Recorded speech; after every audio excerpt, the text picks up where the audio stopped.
Samarqandning markazidagi ko'kalamzor bog' bilan o'ralgan yangi uyimizda hamma narsa hali joyiga tushmagan edi.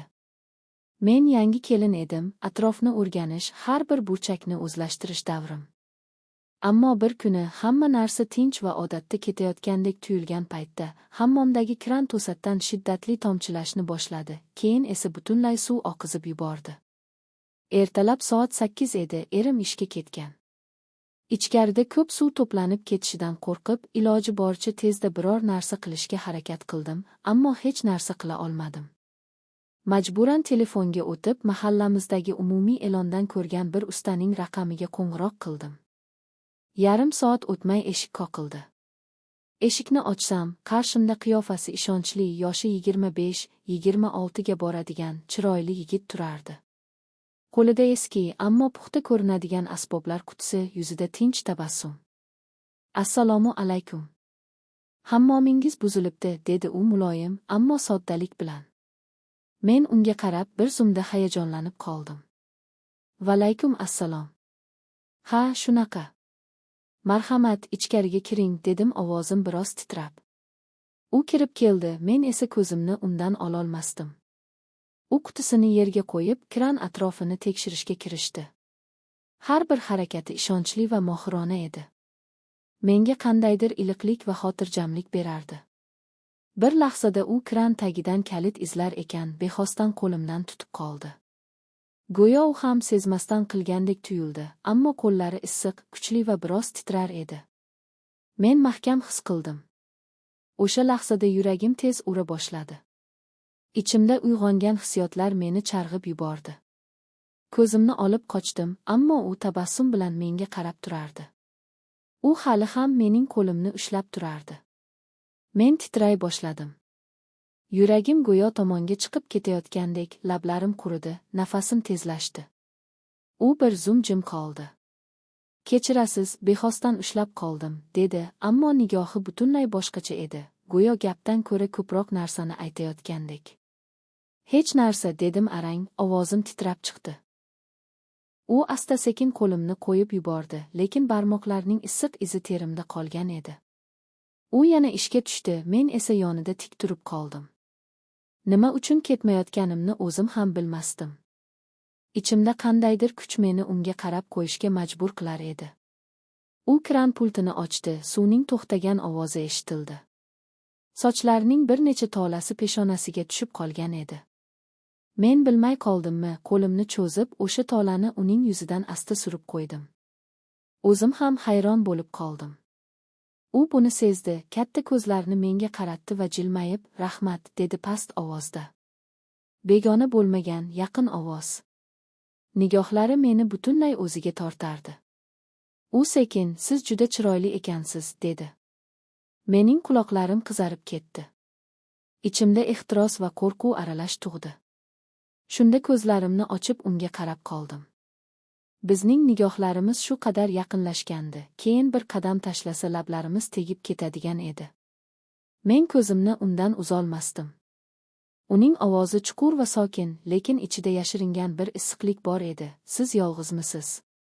Soati 10 bo'lsa kerak, ovoz past, lekin qat'iy edi. Men hayron bo'ldim, so'zni qayoqqa olib borayotganini sezib jim qoldim. Bir necha soniya ichida menda ikkita tuyg'u kurashdi, biri ehtiyotkorlik, ikkinchisi esa yuragimni tutib olayotgan ehtiros. Erim ishda, dedim arang. U menga bir qadam yaqinlashdi. Nafasi yuzimni silab o'tgandek bo'ldi. Men ortga chekinmadim, balki chekinishni istamadim. Shu lahzada u qo'llarimni ikki kafti bilan ushlab oldi. Men sizni ko'rgan zahoti, dedi u, so'zlari yuragimni larzaga soldi. Men ko'zlarimni yumdim, o'zimni unga ergashayotgandek his qildim. U yuzimga yanada yaqinlashdi. Lablarimiz bir-biriga tegishi uchun faqat 1 santimetr masofa qolgan edi. Men o'zimni butunlay yo'qotdim. Ichimda qandaydir ovoz to'xta deb jaranglasa ham, boshqa bir kuch meni unga yaqinlashishga undardi. U asta lablarimni o'pdi. Shunda butun vujudimdan titroq o'tdi. Yorqin ko'zlarimni katta ochdim, unga qarab turdim. Ko'zlarida mehr ham, ehtiros ham aralashgan edi. Sizning lablaringiz juda nozik ekan, dedi u qo'limni ohista silab. Men birinchi marta bunchalik hayajonlangan edim. Kulimsirab boshimni ikkilatdim. Ichimda quvonch, hayajon va qo'rquv birga chulg'alangan edi. Hammomda suvning tomchilashi ham bizning yurak urishimizga monand eshitilardi. U asta mening yelkamga qo'lini qo'ydi, men esa unga yaqinlashdim. Bir lahza ko'zlarimiz yana to'qnashdi. Biz allaqachon begona emasdik.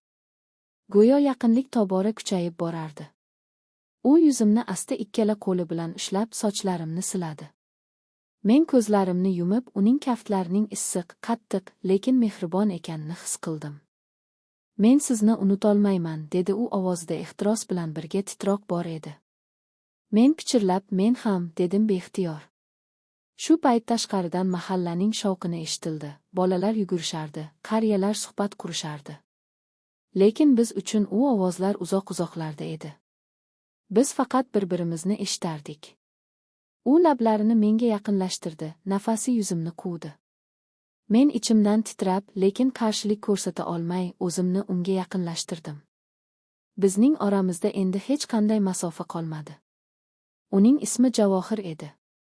Keyingi kunlarda u yana keldi. Avval hammomdagi mayda-chuyda ishlarni bartaraf qilish uchun, keyin oshxonadagi mixni mahkamlash uchun. Har safar uning kelishini sababsiz kutardim. Har safar ko'zlarimiz to'qnashganda o'sha birinchi lahzani eslardik. 3-marta kelganida men unga choy damlab berdik. Stol atrofida o'tirib suhbatlashdik. U menga o'zining bolaligidan, orzularidan, oilasidan gapirib berdi. Men esa unga o'z hislarimni ochib bera olmasam-da, ko'zlarim bilan unga butun qalbimni ishonib topshirardim. Bizning suhbatlarimiz, qarashlarimiz, qo'l tekkizishlarimiz tobora yaqinlashib bordi. Har safar u ketganda o'zimni bo'shashgan, yuragimning bir bo'lagi ham ketgandek his qilardim. U esa ketayotib, yana chaqirasizmi, deb jilmayardi. Men g'araz bilan boshimni egib, balki, deb qo'yardim. Shu tarzda vaqt o'tgan sayin bizning yaqinligimiz tobora ortib bordi. Men endi uni kutmasam turolmasdim. U kelmasa uyim bo'mbo'sha, sovuq va ma'nosiz tuyulardi. Bir kuni u kelib derazaning bir mixini mahkamladi. Bizning oramizda jimlik cho'zildi. U asta menga qarab, men har kuni sizni ko'rishni orzu qilaman, dedi. Bu to'g'ri emasligini bilaman, lekin qalbimni to'shta olmayman. Mening ko'zlarimga yosh kelib to'ldi. Men ham har lahza uni o'ylayotganimni, uning yo'qligida nafas olishim og'ir ketayotganini aytdim.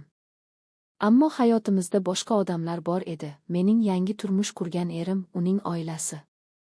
Biz ikkovimiz bir lahza ichida qurgan sevgi qasrimiz haqiqiy hayotning og'ir devorlariga urilayotgandi. Men sizni hech kimga, hatto o'zimga ham aytolmaydigan sirlarimni aytaman, dedi u bir kuni. Siz mening yashirin darbonman. Shundan keyin ham u kelardi. Har safar eshik qoqilganda yuragim daf-do'l bo'lib urardi. Har safar u ketganda bir bo'lak qalbim ham uning bilan ketayotgandek his qilardim.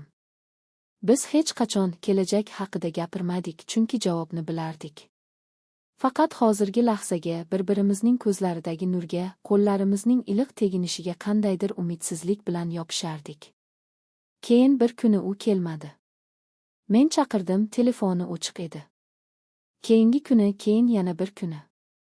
U yo'qoldi. Xuddi bir sehrli lahzada paydo bo'lib, yana shu lahzada yo'q bo'lib ketgandek. Hammomdagi kran endi hech qachon buzilmadi. Derazadagi mixlar mahkam edi. Lekin mening qalbimdagi bo'shliq hech narsa bilan to'ldirib bo'lmas edi. Ba'zan eshik qoqilsa, bir lahza yuragim qattiq urib, eshikka yugurib boraman. Ammo u hech qachon u emas. Men uning ismini hech kimga aytmadim. U faqat mening yuragimdagi issiq, og'riqli xotira, bir lahzada yonib ketgan, ammo hech qachon so'nmaydigan alanga sifatida qoldi. Ba'zan tunlari derazadan qarayman va o'ylayman, u menga qarab yuradimi? Samarqandning tor ko'chalarida bir lahza uchun yo'ldan ozib, abadiy adashib qolgan ikki qalbning hikoyasini eslaydimi? Men hali ham yangi kelinman. Ammo bir lahzada, bir mahalliy usta bilan bo'lgan bir lahza, menga sevgi nafaqat tinch suv kabi oqadigan, balki toshni yoradigan sel ekanligini o'rgatdi. Va ba'zi sevgilar g'oyalar uchun emas, faqat ruhlar uchun yashaydi.